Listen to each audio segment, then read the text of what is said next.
Welcome to the webinar. This is called Parallelize, Build, Test, and Accelerate Feedback Loops with Build Pipelines. Thanks everybody for joining. So to start off, I'm going to kind of show you briefly the old way that we used to manage build pipelines. So I'm just going to share my screen.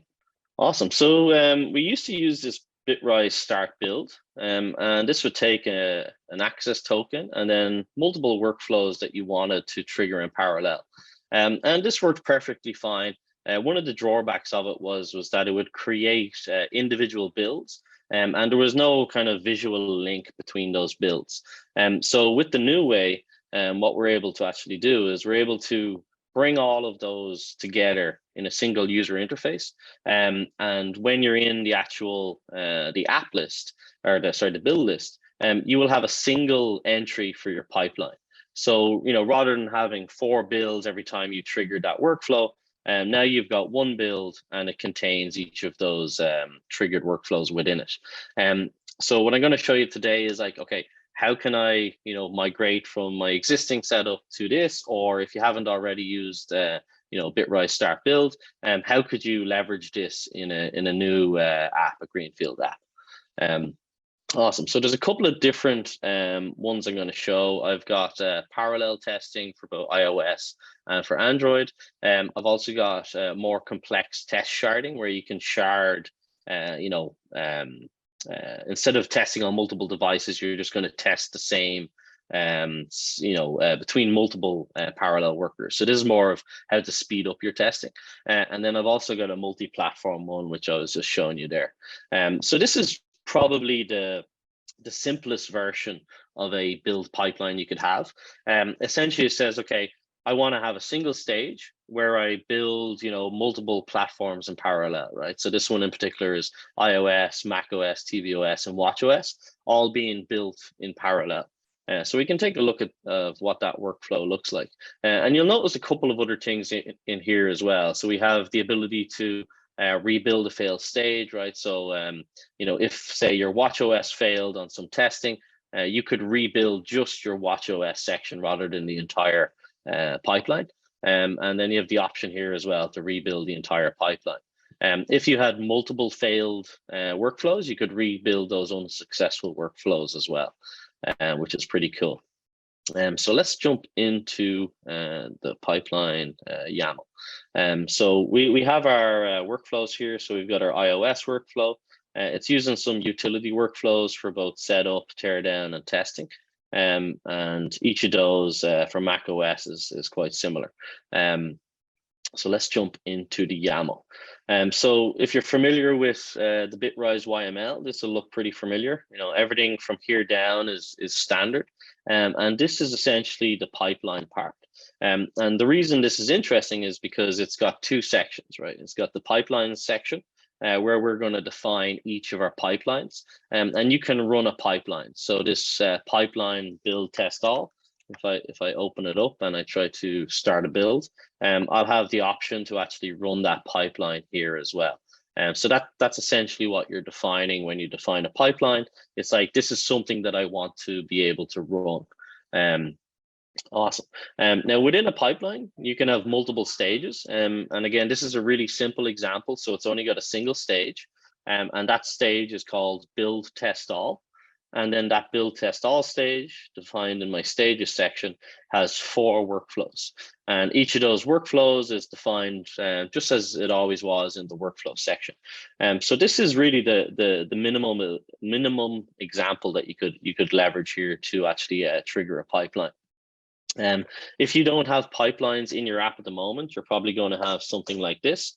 And in order to make that a little bit easier for you to get that initial pipeline created, we do have pretty good docs. So you could come in here and you could grab some examples from the docs. And we also have a tool that you can paste your YAML into. So if you paste your YAML in here, it's got no pipelines. It's saying, hey, you've got no pipelines. So let's add a pipeline. We'll just call it my pipeline. And then that's going to automatically add that little snippet of code for us, right? Now we have a pipeline, but we don't have a stage. So let's call it build test all, and we'll add a stage. And now we have our stage, but we don't have any workflows in it. So we're almost there. So what we can do is we can click plus, and let's add iOS, and let's add Mac OS, and tvOS, and I think the last one is watchOS. Alrighty, so that will give us that pipeline structure that we're looking for, and then you can just copy that and drop that back into your YAML and save, and that should give you, I think, oh, I changed the name of it. So what was my original name? It was pipeline build test all. Okay, so let me just rename that. And this is a two-way sync. So if you rename something over here, it'll populate across. So this was pipeline build test all. And the reason that I needed to call it that is that I've actually got a trigger map that references it. So you can see here my trigger map references it, and that's why it didn't want me to do that. So let's put that back in, and you can see it actually matches what we already have. So even the save button is not enabled there. Now, if you wanted to, quickly add a new pipeline, you could just drop it in here and say, 2, right? So now I've got a new pipeline there, and I can pop that in as well. And this is going to do some validation for you. So as you see here, it tells me there's a duplicate mapping key. That's fine. I can just rename that to 2, and now I've got my 2 pipelines. And this is pretty useful because it's going to, or sorry, 2 stages within my pipeline. And you can move these around as well if you want. You can drag and drop them, reorder them. It's completely up to you how you do that. And this will always keep this updated for you. So now that you've kind of got multiple ways to get those pipelines created, let's go ahead and take a look at some of the more complex use cases. So I have one here. I believe it's this one. Yeah. So this one is going to do pipeline sharding. And essentially what this does is it builds the app once, and then it tests it in multiple chunks, right? So here we've got 5 different chunks. So you can imagine if you've got 5,000 tests and you want to test 1,000 tests in each shard, you can speed up your testing by a factor of 5 by chopping them into smaller chunks. And then we have a deploy stage here. And the reason that we use this is that we're generating test results from each of these stages, but we want to view them all in a single view. So what's great about this is we can go into our test reports add-on, and we can have that consolidated view of all of our tests. So you can see here I've got tests 1 through 5, and if I scroll down, I can see them all consolidated. Now, this is a little bit more complex, right? You're going to have to do a little bit of scripting to pull back those test reports. So you can see here in my deploy artifacts, excuse me, this is going to use a Trainer. Trainer is a open source tool that basically takes an XC result file, converts it to JUnit XML. And this little bit of code here just tells the test report add-on what to call that tab, right? So we've got tests 1 through 5, and it generates this little test info.json. This is all documented again in the Dev Center. You can find that under custom test reports. So that's pretty useful. But you'll notice a couple of extra things here. So this pull artifact step is a new step. And what this does is this actually pulls the artifacts from the previous stage for you. And you can also decide which artifacts you want to pull, right? So if you want to pull artifacts only from the prior stage, you can put in stage 2. If you wanted to pull in artifacts from all stages, you could do something like that, right? And this looks at the stage name itself, right? So if we discard that and go back into our YAML, we can see here that all of my stages are prefixed with the word stage. So I could pull all artifacts from all prior stages just by using that. If you do have something more complex from a stage naming perspective, you might want to play around with how that works. Cool. So the pull artifacts. So you might be wondering, okay, well, it's pulling artifacts, but where is it pulling them from? So let's jump into one of our test stages. So in here we have a deploy to Bitrise step. And this deploy to Bitrise step is going to make those artifacts available. So if I jump back into one of our pipelines, say in here, yeah, so inside one of these, it's actually going to deploy to Bitrise at the end of the stage. Or at the end of the workflow. And you can see here, it's making the test results available. So that's essentially what we're going to pull in that subsequent stage. Awesome. So we have released a couple of new steps. So let's just bring up this one here and edit the workflow. So there's a couple of new steps that you can leverage for this use case. So if we build, yeah, so we have this new Xcode build for testing. And the reason that you might want to use this is that you don't want to essentially generate like an IPA file. You're not going to test it on like a device farm. What you're trying to build here is exactly what you need to pass across to that next stage. So this Xcode build for testing is a really useful step for using with pipelines. And then inside the actual testing step, we can use this Xcode test without building. So these are kind of like a matched pair, right? So you build it for testing once, and then you test it without building multiple times in parallel. When we pull those artifacts, we do need to unzip it. And the reason we need to unzip it is that we actually sent it across in a zipped state. So in order to avoid having to zip it again ourselves, we just sent that zipped path over into the deploy to Bitrise step. So the actual outputs here, if you didn't want to use the zipped one, you could use the unzipped one. The challenge there would be just the overhead of actually zipping that data up again when it's being stored. So that's why we use that test bundle zip path. Awesome. So yeah, so jumping back over to the testing. So all we're going to do here is we're just going to unzip that, and we're going to make available the actual XC test run file that we want to test. And we're going to drop that into an environment variable here. And this is really just a convenient way to pass that data around. And then in the test without building, we're going to tell it to use that XC run file path. Now you still have some configuration options here around test repetition. If you want parallel testing enabled, you can do that as well. And really the great thing about running your tests in parallel is that you can really ramp up the number of parallel simulators that are active. Through our benchmark and testing, 3 parallel simulators does seem to be the optimal number of simulators for Xcode 13 plus. If you go up to 4, you may not see the performance increase. Apple are constantly changing how they manage that. If you ask for 10 here, you probably would get at most 5 on our Elite XL machines. And then on a standard machine, you may only get 1 or 2.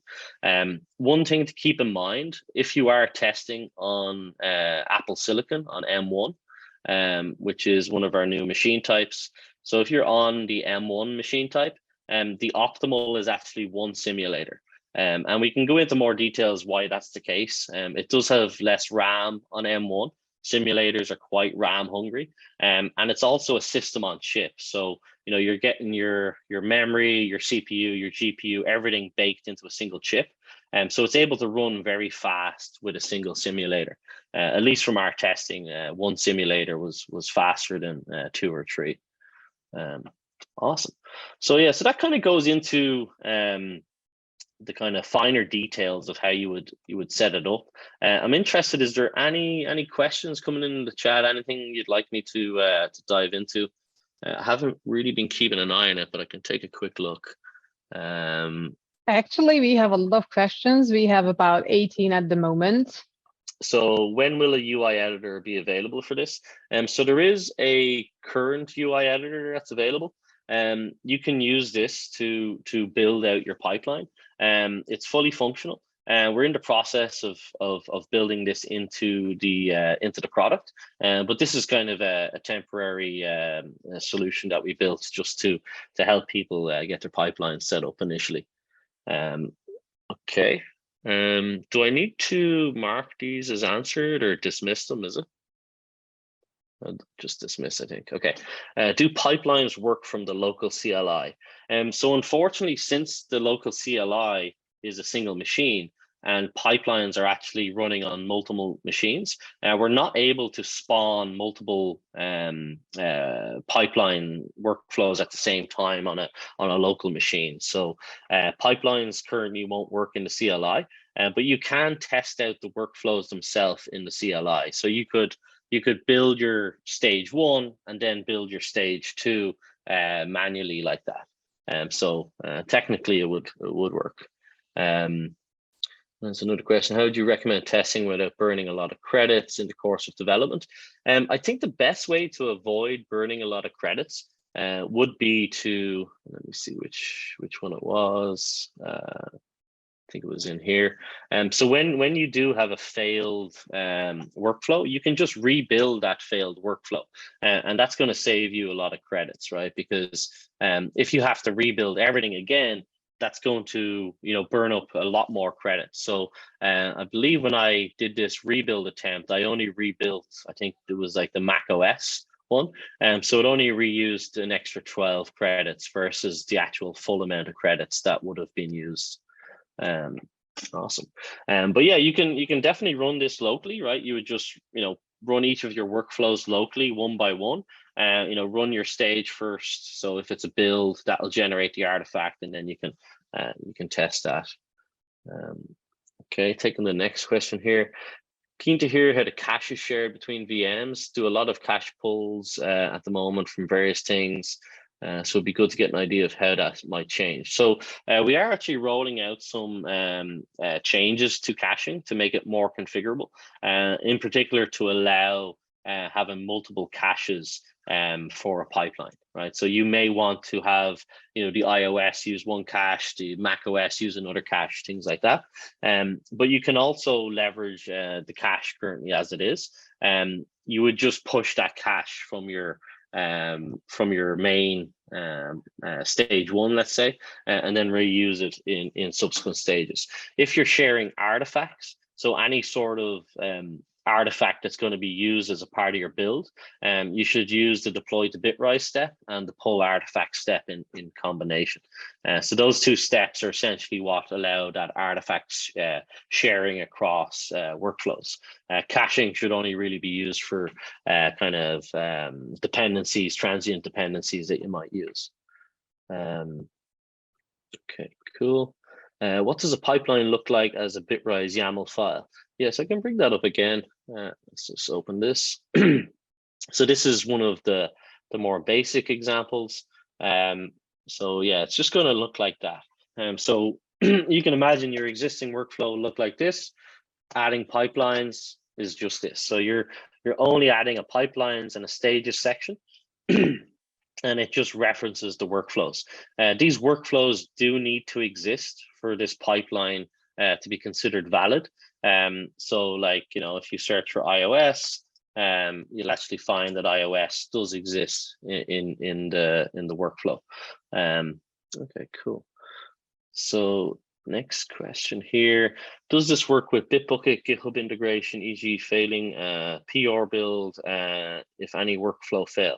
Yeah, so when you have multiple workflows, you're probably going to want multiple checks inside your pull request, right? So you wouldn't want to know whether or not like the entire pipeline failed or passed. You're going to want to know, okay, well, was it iOS that failed? Was it Mac OS that failed? tvOS, watchOS, right? And maybe it's linting, maybe it's code coverage, and you're going to want to send individual GitHub statuses for each of those individual workflows.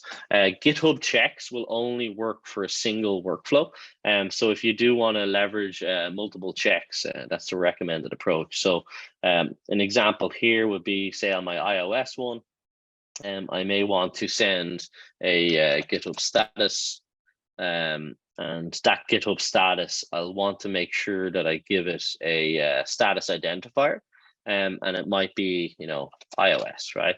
And then when I do that same one on my Mac OS, I want to give it a unique identifier here, so Mac OS, for instance. And it has to have a unique status identifier for GitHub to know which status you're updating. And then when everything passes at the end, you can then update that status, to success, for instance. And there is an auto option there that will detect the current status of the pipeline as well. Will I be able to trigger build pipelines using the Bitrise API? I believe that is currently supported. It's just treated like triggering any other build, right? You just pass the workflow name and it'll do it. So let me just bring up the Bitrise API here. Yeah, so in the build trigger API, which I believe is this one, and you can see it's already got pipeline added there in the name. So you have the option, I believe, yeah, here it is, pipeline ID. So you can pass that pipeline ID, and that will trigger that pipeline for you via the API. Awesome. Just going on to the next one. How can you build a pipeline that waits for 2 workflows to complete before starting the 3rd workflow? Great question. So this is really easy with pipelines, actually. So actually, I'll bring up my viewer. So you want to wait for 2 workflows. So let's say we want to wait for iOS and Mac OS before we build tvOS and watchOS. And this would essentially be the way that you would achieve it. So you would have your first stage must complete before your second stage runs. And that's essentially what will happen. These will both run in parallel. Once those are finished, these will run. And I could probably show you that working in practice. I mean, where's my app gone? Yeah, so let's build this one here. No, actually not that one. I want to do one with multiple stages.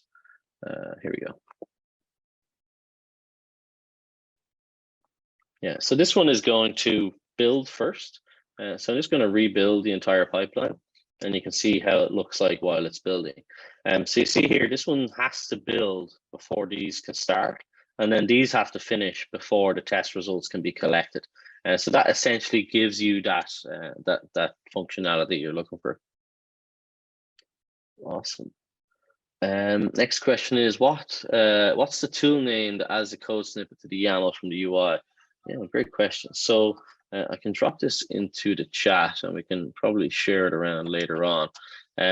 So it's really just an open source GitHub project, and it will give you that functionality.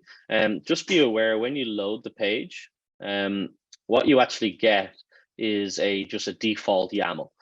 So you're going to want to delete that default YAML and copy over your own YAML. So that default YAML is just kind of there for showing you what's possible. And when you paste your YAML the first time, when there's no pipelines, it's going to ask you to fix the issues, right? So you're going to want to add a pipeline first, and then you're going to want to add a stage as well. And once you've added both of those, then you can start adding those workflows in. And if you want to just save time and you do, like, once you get this snippet, you just want to start, like, doing it all in code, you can do that too as well, right? So there is some validation. So if you want to do things like that, see stage 2 doesn't exist, so you'd have to fix those errors as you go. But it will try to kind of hold your hand as you go through it. Awesome. Okay, so that's that one. Will Bitrise build number be the same for all stages? Are there new environment variables introduced? That might be a good question for Akash, actually. Yes, so build numbers are related to the workflows, and the pipeline has a specific build number. I mean a pipeline number. So there, yep, on the top you can see that pipeline build is number 12, but if you click any of the workflows in a stage, you will see different workflow numbers. So, and this was Akash Birmaher, product manager for build pipelines, answering this question. Thank you. Hey. Yeah, so you see here, this one's build 51. And then if I go back to the next one, It's build 52. Yeah, so unique build numbers. Awesome. And then is there any new environment variables introduced, Akash? So something like a Bitrise stage or anything like that? I'm not 100% sure. Mm. If not, it will be later. So we kind of plan to do this. I'm not sure if it's already introduced or not. Okay, yeah, great question, and probably something we should think about adding if it's not already there. Awesome, thanks, Andrew.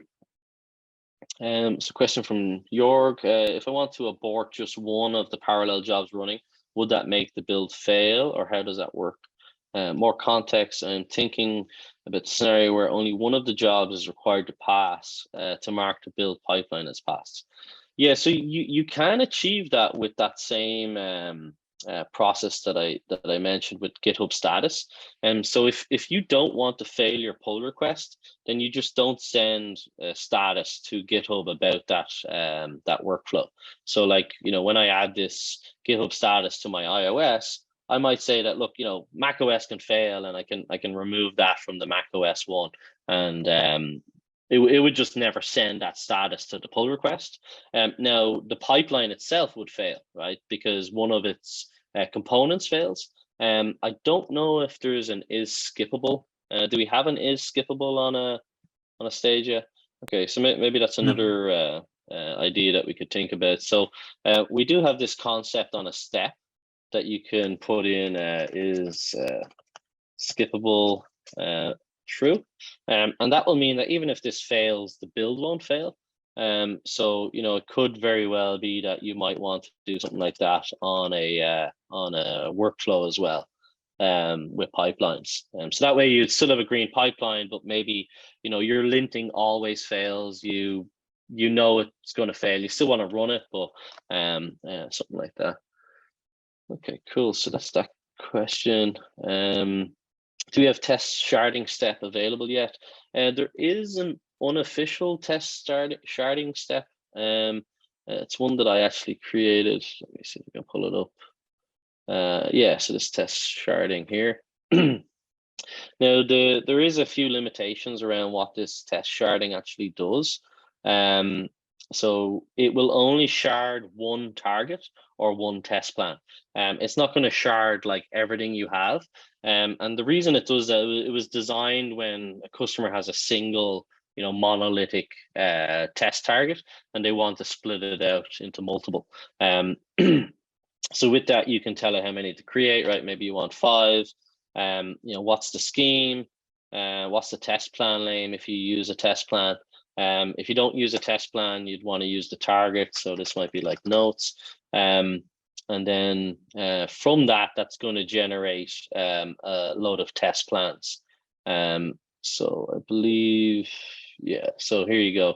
So this one here produced these 2 test plans from that original test target. Just keep in mind again that this is like a community step essentially. I'm not sure, Akash, do you have any plans to introduce some sort of test sharding step officially? So we already got multiple feedbacks related to that, but it's not on the close roadmap yet. It's possible that we will introduce it a bit later during the open beta. Okay, so that's the test sharding. Next one, can a pipeline decide to retry a workflow if it fails? I don't believe it automatically can, but yeah, maybe that's another great idea, Akash, that you can add to the list. I think it's possible, not in an easy way, so you will need to use an API call for that, but because it's possible to rebuild a failed workflow or even the pipeline and the failed workflows in a pipeline, you could put together your workflow that at the end of the build, check the status code, and if it's a failed one, call a curl command and rebuild the failed workflow or even the whole failed pipeline, but only the failed workflows. So not the previous successful ones. So not out of box, but I think it's possible. Yeah, and using the API, you can really achieve a lot of things that may not be possible otherwise. So You could probably query, the build, and actually you'll have the build slug in your workflow, so you'll be able to query itself. And there's also even an environment variable, I believe, is build failed, that will tell you if the build has failed or not. So you could trigger your script when you detect that to rebuild itself. Are artifacts any different than caching, especially performance-wise? Yeah, so caching again is about transient dependencies that you may want to avoid re-downloading. Artifacts are kind of considered like a versioned higher class entity, and those artifacts are available for longer periods of time. They're not going to be overwritten. So the artifact you pass from one stage to the next will be available in the artifacts page. And maybe Akash, do you have anything you wanted to add to that? Yeah, so basically you should think about that. Yeah, and you should know that artifacts are available for a longer time. Cache, if you are not using the cache, you are not updating it, it will be removed after 7 days or 2 weeks. I'm not sure, Yeah. 100%, but you have to 7 keep days. in mind that the artifacts are living in a longer period, so you can always reuse them. Mm-hmm. Awesome. Yeah, so definitely use deploy to Bitrise and the pull artifact step. And actually, let me shoot in the artifact pull step into the chat as well. Right, step. Is this currently available in the step library? Yes, it is. Okay, cool. Yeah, so you can grab it there as well in the step library. It's called artifact pull. Awesome. Alrighty, so next one. Does insights functionality offer performance analysis insights for pipelines and stages?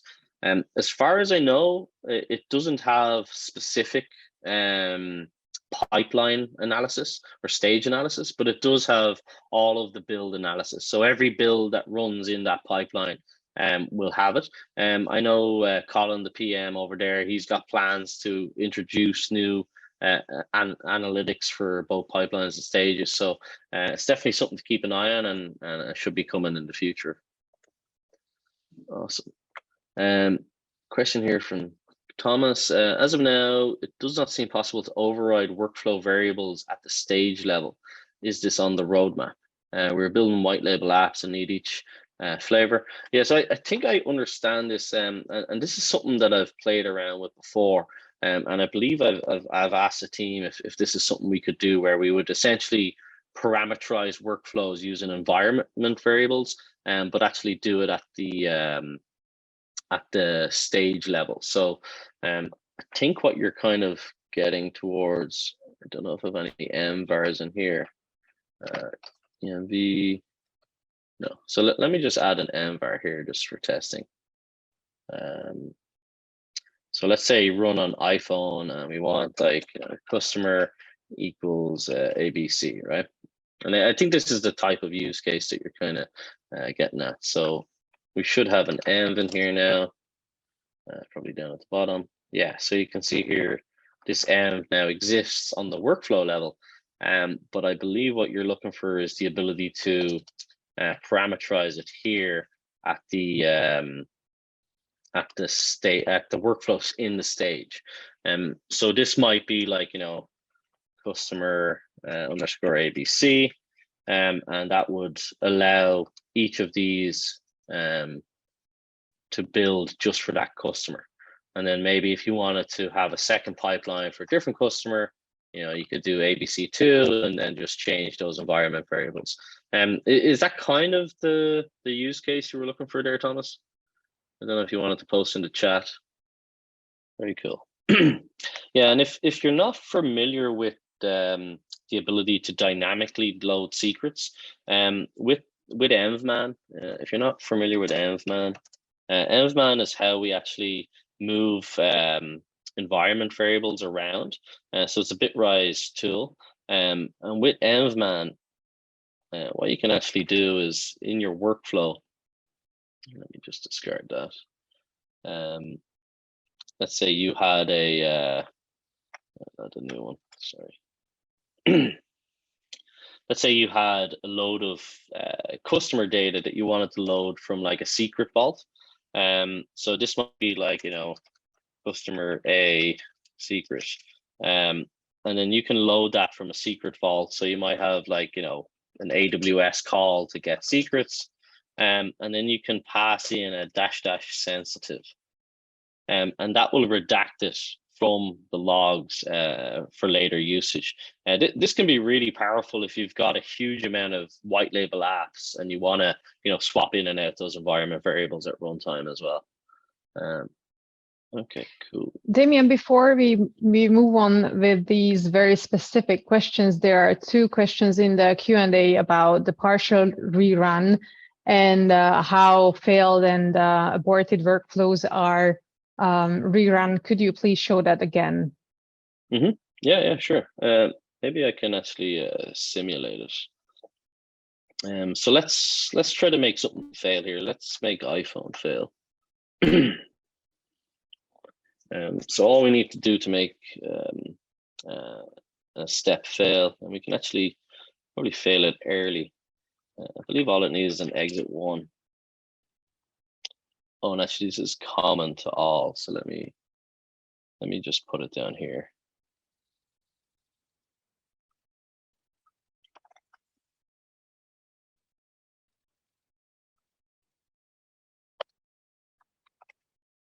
All right. So now when we run this this pipeline, and again, you can rebuild it from here, or you can start it from here as well. So we'll just run the tests on all simulators. So it's pretty quick build, so it should only take a couple of seconds. And we'll expect iPad and iPod to pass, but iPhone is going to fail. And when that fails, that will give us some additional options that we can use. So let's take a quick look at this one. This is just cloning, building it for testing. Take a second. Yeah, so while that's building in the background, I'll try to answer the other question. So one was the rebuild failed workflow. What was the other one there, Anna?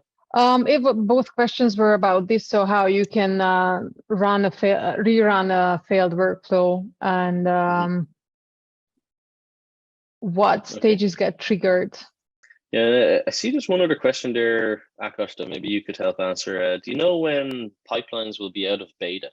Currently, the plan is that it's available for all of the customers. But we wanted to collect a bit more feedback from you guys, and this is why we made it available for everybody. About the GA release, not sure yet. So probably not in this, not before September. Mm-hmm. Awesome. Okay, so this is nearly finished. So it's just going to run those tests. Yeah, so you won't be able to rerun a failed workflow until the stage itself is completed. Because you may want to rerun all 3, right? If all 3 failed, or if 2 failed, so that will give you those options. Okay, so our iPod has come in, everything's fine.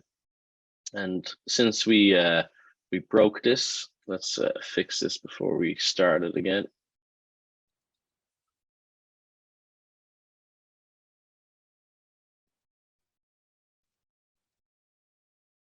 iPad's taking a little bit longer, probably because of the larger screen. Yeah, and if you ever want to speed up your tests, have a think about using smaller screens, because it does use less memory. Awesome. So yeah, so it looks like we've got a failed pipeline, and we have the option here to rebuild unsuccessful workflows. Now, if you wanted to rebuild the entire pipeline, you could do it as well. But if you rebuild unsuccessful, that's going to essentially kick off that one that failed, right? So this is great if you're iterating on a workflow and you're trying to get it working, you don't have to build the app again, right? You're able to reuse that that thing you've done, and you don't have to build the other things in the stage as well. So as you're adding new things, you can really iterate faster by doing that. I know prior to this feature, sometimes I was building an app for 45 minutes only to work on the testing part of it, and then the testing would fail, and I'd realize, oh, I had a typo in one of my commands, but then I'd have to wait 45 minutes to get that app built again. So this is an amazing feature, and I really recommend people using it, especially when you're developing workflows. Cool. So that's going to pass. We removed the script that did the exit one, so everything's going to work as expected. And then once that finishes, it'll move on to the deploy test results workflow. So that's pretty much that feature and functionality. Alrighty, so we've got a couple of anonymous questions. If I have, for example, a step to download secrets from a cloud storage or pipelines, will this be going to propagate between the next workflows in the pipeline? I'm not sure how passing dynamic environment variables works. Akash, do you have any info on that? So the question was that, can you share environment variables or even secrets between pipelines, between parallel workflows? Dynamically loaded. So like imagine I download some secrets from my vault and I add them to Envman. Would that make it across into the next stage? Okay. It will be only available on that specific machine, on that specific workflow. So if you want to reuse the secret, you will need to re-download it. Just a note, we are working on a new feature to make it possible to share environment variables and probably later secrets between workflows, between stages, but it's not possible yet. Yeah, okay. Yeah, so that kind of answers your question there. So right now you will have to pull those down in each of the workflows if you want to reuse them. But yeah, there will be some changes coming as we move out of beta, and we'll keep you posted. So will this feature be available on dedicated build stacks? So if this is the dedicated offering that we have, yes, this will be available for all of our customers, private, dedicated, and public. We're using 4 simulator instances for parallel running of UI screenshot tests on iOS.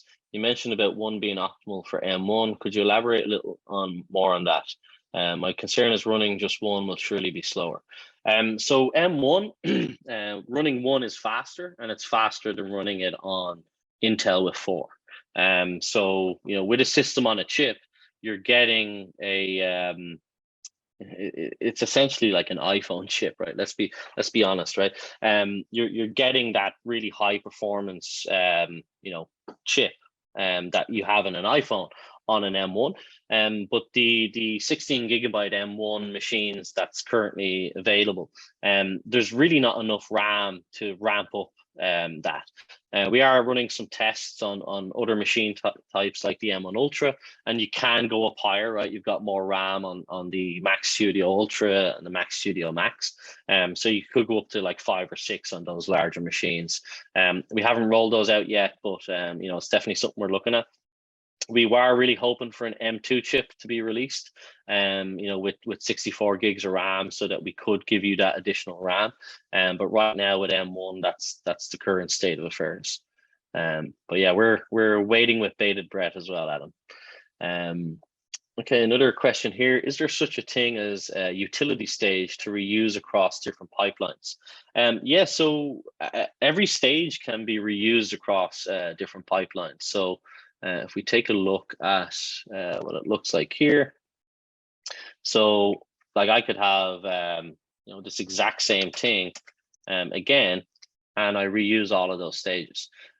So it's not necessarily a utility stage. I know we have a concept of underscore for utility workflows, but yeah, these stages can all be reused. And if you actually look at how I've set up some of these, so these are using utility workflows here to pull the test bundle, which is common across multiple stages. So there is a lot of reuse there that you could leverage. Maybe it's you want to use a build app stage across multiple stages. Awesome, great question. Okay, a question here from Porter. Haven't had success building Mac OS on Bitrise. Does this parallel build example show how to send Mac OS to test flight? I don't send it to test flight. I just build it and test it. But let me find where it is. Yeah, so the multi-platform. Let's cancel this. Discard. Yeah, so for Mac OS, essentially it's going to install the certificate of profile installer. There is a little change here that I had to add, which basically allows me to test the app, which is this enable automation mode without authentication. I think they only introduced this on Monterey. So we are looking at baking this into the stack, but that would be required for testing. And then the Xcode test just works like a typical Xcode test. Just make sure you've got the platform and the Arc set up correctly. I believe I've got all of this set up in my MVARs. So for Mac OS, yeah, it's like OS X and X64. But yeah, for deploying to test flight, I haven't tested that out, but yeah, it might be something that we should take a look at. So if you are having issues, you can submit a ticket through the support portal, and we can kind of deep dive into that issue for you. Awesome. Do pipelines work with GitHub Enterprise accounts? Yes. So there is a caveat. GitHub Enterprise won't work with storing your app in the repository, because most GitHub Enterprise accounts are private, they're not publicly accessible, so we can't actually reach in and read that YAML. But if you store it on Bitrise, that will work perfectly fine. Now, that's not to say that you can't leverage Bitrise YAML in repo. So with GitHub Enterprise, what you would typically do is you would use our Bitrise run step. And the Bitrise run step would let you run your YAML from your repo, and that YAML inside the repo can have a pipeline in it, and everything will work as expected. So yeah, so that's there. Awesome. And one last question, Damien, because we are running out of time now. I know there was a question from Sam I didn't answer because I wanted to save that for Akosh. Will this be available on legacy plans? Under legacy plans, you mean the concurrency based, if I'm right. No, it's only available on credit based on the new pricing. But for that, it's even for hobby, team, and all of the pricing, all of the plans. And yeah, also so there's a question. I'm sorry, Damien. So there's a question about charging 1 credit per 15 seconds. It is not based on seconds. It is every minute that you start, every build minute that you start costs a certain amount of credits. So it's not about seconds. It's about how many minutes you start building. Yeah, and the credit-based plan is it's really just the future, right? You're going to be able to have way more concurrent bills than you can have on a current currency plan, and for a standard machine, you're getting really high gigs of RAM, vCPU, and this is the future, right? Like, in order for us to provide the value, we need to move to this model, and then when you're on Android stacks, it's even cheaper, right? So we've got 1 credit a minute. So if you have some sort of task that's not even mobile related, and it just does something simple, you can run that on our Linux machines, right, and save a lot of credits there. And we just recently doubled the size of all these VMs. So you'll notice now Elite XL is up to 16 vCPU, 64 gigs of RAM, and standard is now 4. So we doubled the CPU, we doubled the RAM, and we even changed the underlying CPU architecture to a faster 2.8 gigahertz model. So yeah, everything's moving in the right direction, and we'd love to bring you along with us. Well, awesome. Thank you so much. I'm dropping all the links again to the chat. Please find them there. And thank you, Damien and Akosh. And before we say goodbye, let me ask our first question again in the poll. So if you have a second, please answer this again. And I have to tell you that Build Pipelines is in beta and we are actively looking for feedback. So please try Build Pipelines now and tell us how it goes so that we can shape the feature to accommodate your needs. If you find bugs and errors, you can submit a ticket through the product, or I'm just going to drop a link there too. For feature requests, please use our Discuss forum. The link is in the chat in a second, and we will definitely have surveys popping up sooner or later in the product. And please answer all our questions. Tell us how it goes, how it works, what are you missing, so that our product team can leverage your feedback and build the best build pipelines that you need. So please help us. Here come the links in the chat for that. But if you open our blog, the first blog post is about build pipelines. It has all the links that you saw here and all the explanations. And we have a very detailed documentation on our dev center, so you can find all the info that you need there. And thank you for attending, and have a lovely day. And please try Build Pipelines and give us your feedback. Thank you again, and see you at our next webinar. Thank Thanks, you. everyone. Bye-bye. Bye-bye. Bye-bye.